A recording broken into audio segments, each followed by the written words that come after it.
What's up, everybody? This is the Bishop here today with the keys to life. And what I wanted to talk about today is, are you using your gifts, or the things that God has given to you to advance the kingdom, to be a blessing to others, and to set you before great men? Are you utilizing those gifts, or are they still laying dormant in you? I want you to know that if you do not use those gifts, then God will allow someone else to use those gifts. It may not be as gifted as you are, but because you sitting on the gift, somebody else will come and utilize the gift they have to do what the three things I named: to advance the kingdom, to be a blessing to others, encourage others, and to be a blessing to yourself. If you're not using those gifts, none of that will happen. So what I want to encourage you today is to, whatever is hindering you from utilizing those gifts, I want to take that off of you. Take that barrier away from you. That thing that's saying you can't use them, or they're not what you see as being worth or of value. I want you to know that any gift that you have is worth of value because God gave it to you. Now, what you and I have to learn to do, and what we have to do, and I've done it, but what has to be done is that you have to make those gifts valuable, more valuable than what they are now, and you have to develop those gifts. You have to make sure those gifts are sharp. Make sure those gifts are on point. Yes, you can't just do anything and think it's going to be work. But I think because most people are apprehensive of their gifts already, and what I just said is it's going to take some work. And so some folks just say, well, I don't want to do that. I don't want to I don't want to take a time to develop that. I don't want to make that. But I'll just keep living, and I'll just keep doing what I'm doing. It don't matter. But it does matter, because the more you lay that gift dormant, the more you work you'll have to do to bring it out.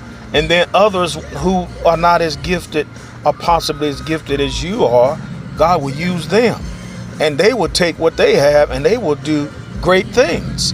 If you remember the parable of the talents, there was one man who had 5, one who had 3, and one who had 1 talent. And of course, the one who had 5, he went and used it, and he developed it. And not only did he develop it, but he brought an investment, and he brought a return back on his gifting. The one that had 3, he did the same thing in like manner. He invested it, he got more from what he did. But the one who had the 1 talent, he buried his. In other words, he didn't utilize it. He didn't think it was of value. He said, well, I only have 1.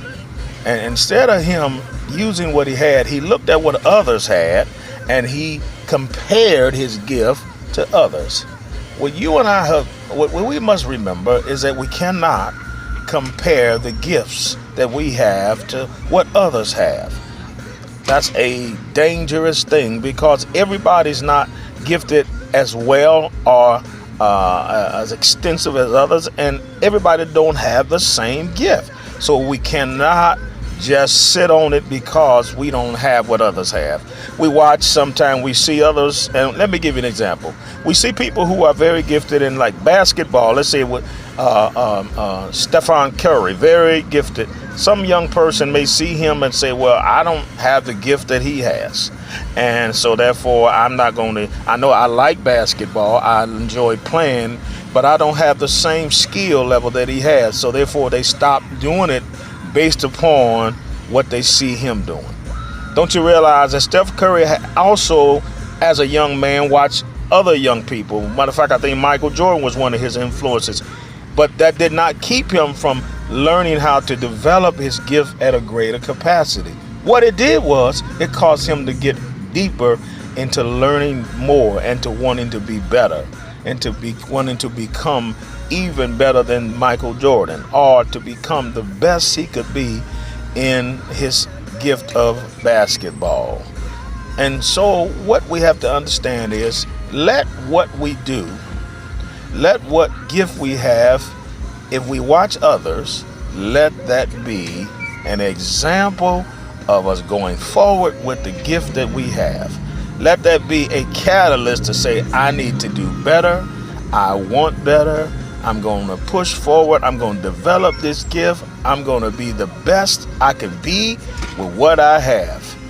Do not bury your gift, or someone else will come and do what you were doing and take that thing to a greater level.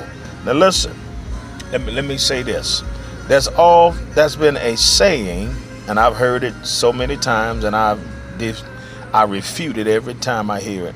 If you don't use it, God will take it from you. That is so untrue.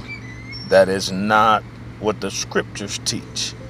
God will not take a gift. Matter of fact, the Bible said that gifts go without repentance. And that if God gives you a gift, he won't take it back. He'll just allow someone else who wants to use it in your place, because you have not utilized it.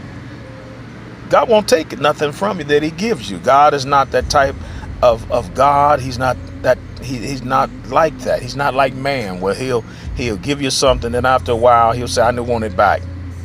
And maybe he don't want it back because you ain't using it. He may want it back because he see you doing good with it. And so God is not that way. God will not take back what he's given you. But if you do not use it, he will allow someone else who will do it, who will go forth with it.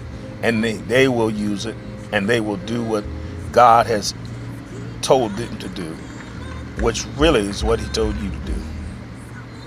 Listen, you need to make sure that you utilize everything in you. I'm going to ask you a question before I get off here today.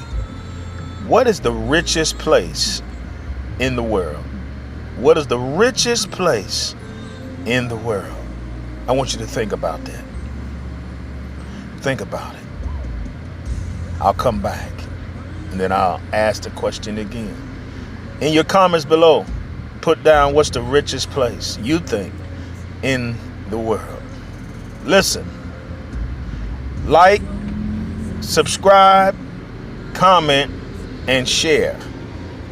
Could you help me with those 4 things? Like, comment, subscribe, and share, so that we can get the keys to life out to more people. I would love for people to have the access to this, and you'll help me do that. Listen, the key to life today is use what you have so that you can do more to help people, to advance the kingdom, and to be a blessing to yourself. That's the key to life today. Well, this is your man, the Bishop. God bless you. Have a wonderful day. I'll see you next time. And remember, real truth, real talk. Peace.